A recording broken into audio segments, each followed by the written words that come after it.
বাংলাদেশের বিভিন্ন প্রান্তে বিভিন্ন বিশ্ববিদ্যালয়, বিভিন্ন শিক্ষা প্রতিষ্ঠান, কলেজে শিক্ষার্থীদের গণ আন্দোলন জমে উঠেছে। চমৎকার দৃশ্য। হাজারো শিক্ষার্থীরা বৃষ্টি উপেক্ষা করে তাদের ন্যায্য দাবিতে স্বাধীন বাংলাদেশে মেধার মূল্যায়নের দাবিতে পড়ালেখা বাদ দিয়ে, লাইব্রেরি বাদ দিয়ে বৃষ্টিতে ভিজে মাঠে থাকতে হয়। দুঃখজনক, কিন্তু শিক্ষার্থীরা মাঠে আছে, তারা রাজপথে নেমে গিয়েছে।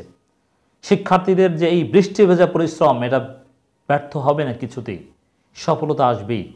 শিক্ষার্থীদের বিজয় হবেই হবে ইনশাল্লাহ। আমরা আজকে শিক্ষার্থীরা কি করেছে আপনাদেরকে জানাতে চাই, ছোট বিশ্লেষণ সহ। এবং বাংলাদেশের বর্তমানে যাদের চাকরিতে আবেদন করা বয়স হয়নি, জাস্ট 9, 10 বা ইন্টারমিডিয়েটে পড়ো তোমরা, তোমাদেরকেও আহ্বান জানাবো। এবং যারা অভিভাবক আছেন, আমাদের বক্তব্য যারা শুনছেন, আপনাদেরকেও আহ্বান জানাবো, আপনারা আপনাদের সন্তানদেরকে রাজপথে ঠেলে দিন। কারণ এই সময় ঘরে বসে পড়াশোনা করে কোনো লাভ নেই যদি আপনি মেধার মূল্যায়নের ব্যবস্থাই করতে না পারেন। আপনার সন্তান A+, গোল্ডেন A+ পেয়ে কী করবে?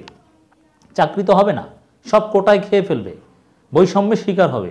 অতএব আগে মাঠে, আগে রাজপথে, আগে আন্দোলন, তারপরে হচ্ছে আপনার পড়াশোনা, তারপরে হচ্ছে A+, গোল্ডেন A+, কত CGPA পেয়েছে, কি রেজাল্ট করেছে, প্রিলিতে টেকেছে কিনা, এগুলো আগে হচ্ছে রাজপথ। রাজপথ ছাড়া আপনার মেধার মূল্যায়ন আপনার সন্তানের বা আপনার চাকরি হবে না। Mind it. কোটা সংস্কারের দাবিতে শাহবাগে অবরোধ, যান চলাচল বন্ধ। শাহবাগ সফলতার প্রতীক।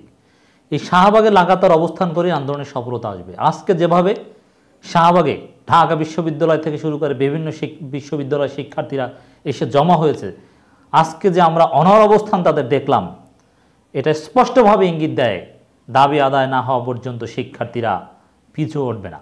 তারা তাদের ধারাবাহিক কর্মসূচি চালিয়ে যাবে। তারা নতুন কর্মসূচি ঘোষণা করেছে। সরকারি চাকরিতে কোটা বাতিল সংক্রান্ত পরিপত্র অবৈধ ঘোষণা করে হাইকোর্টের রায়ের প্রতিবাদে বিক্ষোভ করেছেন ঢাকা বিশ্ববিদ্যালয়ের সাধারণ শিক্ষার্থীরা।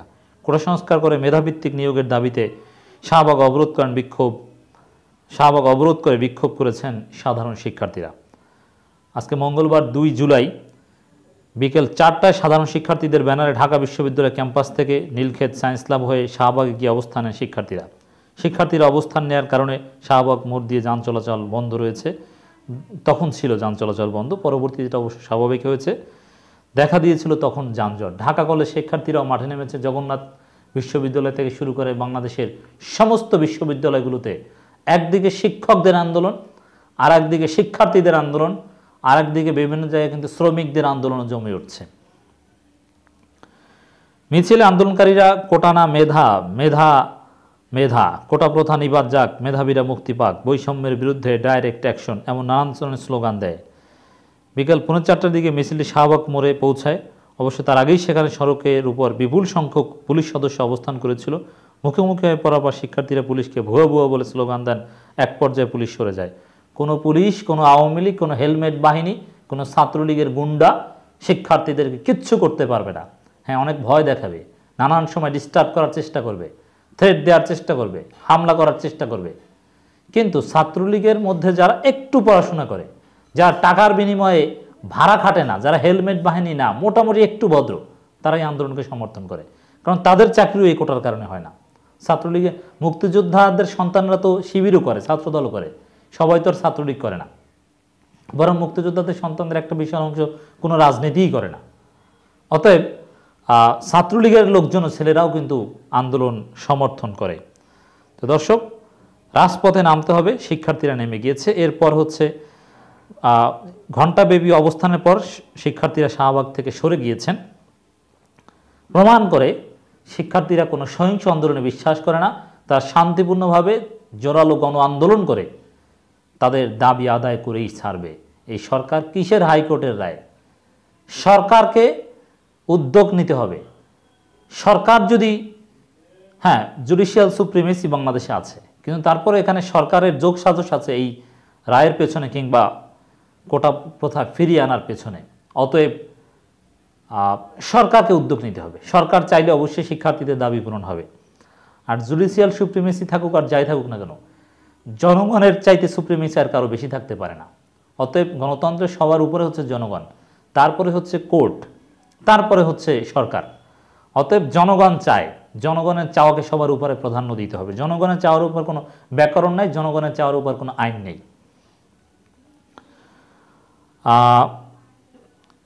এরপরেও 4টার দিকে অবরোধ তুলে নিয়ে ঢাকা বিশ্ববিদ্যালয়ের উপাচার্য অফিসের দিকে যান। এরপরে ওই সড়কে যান চলাচল স্বাভাবিক হয়। বুধবার থেকে ঢাকা বিশ্ববিদ্যালয়ের টিএসসি রাজু ভাস্কর্যের সামনে আবারও অবস্থান কর্মসূচি পালন করবেন শিক্ষার্থীরা। দর্শক, এভাবে পরিস্থিতি জমে উঠছে। বিশেষ করে ছাতা হাতে বৃষ্টি ভিজে হাজার শিক্ষার্থী যেভাবে রাজপথে নেমে গিয়েছে, এটা সত্যি চমৎকার দৃশ্য। গাজীপুরে শ্রমিক পুলিশ সংঘর্ষে ওসি সহ আহত 8। এর মানে শ্রমিকরাও কিন্তু তাদের দাবি আদায়ে রাজপথে নেমেছে। এগুলো সুন্দর দৃশ্য যে শিক্ষার্থীরা আন্দোলন করছে, শিক্ষকরা আন্দোলন করছে, শ্রমিকরা আন্দোলন করছে। আন্দোলন জমে উঠেছে, কর্মসূচি জমে উঠেছে। সফলতা আসবে, বিজয় আসবে ইনশাল্লাহ।